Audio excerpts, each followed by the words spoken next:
मध्य प्रदेश में एसडीएम नेशा बांगरे को लेकर एक बड़ी खबर सामने आई है। नेशा बांगरे कई दिनों से, कई महीनों से लगातार अपने इस्तीफे की मांग कर रही थी और इसको लेकर काफी विवाद भी हुआ था और काफी चर्चा में भी रही थी। हालांकि अब नेशा बांगरे के इस्तीफे को मंजूर कर लिया है। जीएडी ने नेशा बांगरे के इस्तीफे को मंजूर कर लिया। आपको बता दें कि नेशा बांगरे अपने इस्तीफे के लिए सबसे पहले उन्होंने विरोध प्रदर्शन किया था, उसमें भी मुख्यमंत्री शिवराज सिंह चौहान के आवास पर। उसके बाद उन्होंने भोपाल तक की यात्रा की थी, पैदल मार्च किया था और उसके बाद ये मामला पहुंचा था हाई कोर्ट। लेकिन हाई कोर्ट के बाद ये मामला सुप्रीम कोर्ट पहुंचा। सुप्रीम कोर्ट ने फिर से इस मामले को हाई कोर्ट में भेज दिया था और अब उसी याचिका पर सुनवाई करते हुए ये स्वीकार कर लिया गया है कि अब नेशा बांगरे के इस्तीफा को मंजूरी दे दी जाए। इस हिसाब से देखें तो नेशा बांगरे को मंजूरी मिल गई है। अब उनके इस्तीफा को स्वीकार कर लिया गया है। अब वो एसडीएम पद पर नहीं रहेंगे। लेकिन बात यहीं पर समाप्त नहीं होता, इसलिए भी क्योंकि मध्य प्रदेश में कांग्रेस नेशा बांगरे की आमला सीट पर उम्मीदवार खड़ा करना चाहती थी नेशा बांगरे को, लेकिन उसके लिए कांग्रेस काफी इंतजार भी की और उसके बाद अब जाकर एक दिन पहले जब कांग्रेस ने टिकट जारी किया है तो नेशा बांगरे की ठीक एक दिन बाद इस्तीफे की मंजूरी मिली है। तो ऐसे में सवाल ये उठता है कि क्या कांग्रेस आमला सीट, बैतूल के आमला सीट पर अपने उम्मीदवार को बदलेगी या फिर वही उम्मीदवार बने रहेंगे। इस पूरे मामले को आप फिर से समझिए कि कैसे मध्य प्रदेश की एक सीट में कांग्रेस की एक सीट से उतरने के लिए नेशा बांगरे एमपी की सरकार से तक भिड़ गई थी और छुट्टी मांगने पर अड़ गई थी और इसको लेकर उन्होंने इस्तीफे तक दे दिया था।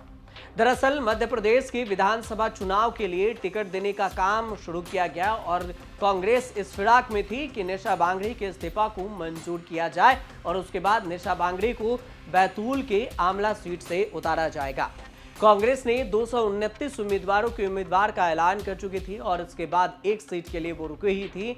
लेकिन जैसे ही उसने एक उम्मीदवारों की घोषणा की उसके बाद नेशा बांगरे के इस्तीफे की भी मंजूरी मिल पाई है।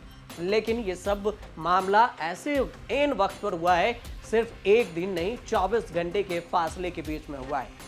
आपको ये बता दें कि पहले माना जा रहा था कि डिप्टी कलेक्टर नेशा बांगरे को टिकट देने की योजना कांग्रेस बना रही है और उनके नाम पर कांग्रेस नेता ने ऐलान भी कर दिया था। लेकिन पेच फंसा कि डिप्टी कलेक्टर नेशा बांगरे के इस्तीफा मंजूर होगा या नहीं। लेकिन अब जाकर उनके इस्तीफे की मंजूरी मिल पाई है। लेकिन कांग्रेस तब तक आमला सीट से अपने उम्मीदवार का ऐलान कर चुकी है। कांग्रेस आमला सीट से मनोज मालवीय को मैदान में उतारा है और इसकी घोषणा भी कर चुकी है और अब जाकर नेशा बांगरे को इस्तीफे की मंजूरी मिली है और ये सस्पेंस अब जाकर पूरा क्लियर हुआ है। तो अब आपको बताते हैं कि नेशा बांगरे पर क्या आरोप लगे थे, ऐसा क्या हुआ था जिस वजह से एसडीएम नेशा बांगरे इस्तीफा देने को रेडी हो गई थी। लेकिन उससे पहले आपको एक लाइन में बता दें कि मनोज मालवीय कौन है जिन्हें कांग्रेस ने आमला सीट से उतारा है। कांग्रेस के ही उम्मीदवार प्रत्याशी रह चुके हैं 2018 में भी इस सीट से और बीजेपी प्रत्याशी से नजदीकी अंतर से उन्होंने 2018 में मात खानी पड़ी थी। मनोज मालवीय को बीजेपी के डॉक्टर योगेश पंडागरे ने हराया था। मनोज मालवीय और उनके समर्थकों ने नेशा बांगरे को समर्थन देने से साफ इनकार कर दिया था। डिप्टी कलेक्टर नेशा बांगरे इसी सीट से चुनाव लड़ना चाहती थी, लेकिन सरकारी नौकरी से उनका इस्तीफा मंजूरी नहीं होने के कारण काफी नाटकीय घटनाक्रम चला और अब मनोज मालवीय को इस सीट से मैदान में उतारा गया है। डिप्टी कलेक्टर नेशा बांगरे की अगर बात करें तो आपको ये बता दें कि छतरपुर में डिप्टी कलेक्टर नेशा बांगरे तैनात थी और जून में अपने पद से इस्तीफा दे दिया था। लेकिन नेशा बांगरे इस्तीफा इसलिए दिया था कि बौद्ध अनुयायियों के एक अंतर्राष्ट्रीय समारोह और अपने घर के उद्घाटन समारोह में उन्हें भाग लेना था, जिसके लिए उन्होंने छुट्टी मांगी थी, लेकिन छुट्टी एक्सेप्ट नहीं की गई। 22 जून को नेशा बांगरे ने एक पत्र लिखा और ये पत्र उन्होंने जीएडी को भेजा और उसमें उन्होंने इस्तीफे की मांग की, लेकिन इसे स्वीकारा नहीं गया था। लेकिन अब उनके इस्तीफे को स्वीकार लिया गया। 9 अक्टूबर को सीएम शिवराज सिंह के आवास के पास नेशा बांगरे ने पैदल मार्च निकाला, घेराव किया और वहां से बैतूल से भोपाल तक पैदल गई थी।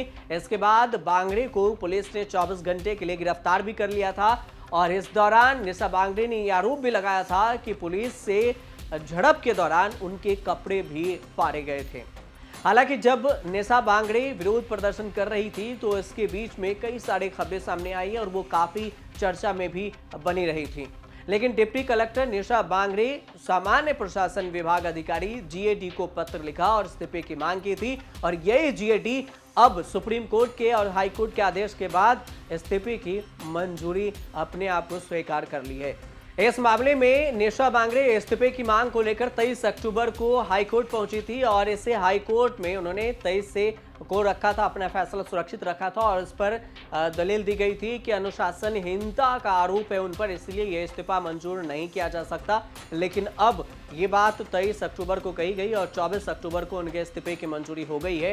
निशा बांगरे का जन्म बालाघाट में हुआ था और उन्होंने विदिशा के इंजीनियरिंग कॉलेज से 2010 से 2014 के बीच में पढ़ाई की। इसके बाद अमेरिका की मल्टीनेशनल कंपनी में काम किया। हालांकि ये अपने इस काम के अलावा जन सेवा भी करना चाहती थी और इसी विचार के साथ उन्होंने 2016 में MPPSC की परीक्षा दी और इनका चयन डिप्टी कलेक्टर के पद पर हुआ। लेकिन अब उन्होंने 3 से 4 साल और 5 साल, अमूमन 7 साल आप अंदाजा लगा सकते हैं, 7 साल की नौकरी के बाद उन्होंने इस पद से इस्तीफा दे दिया है।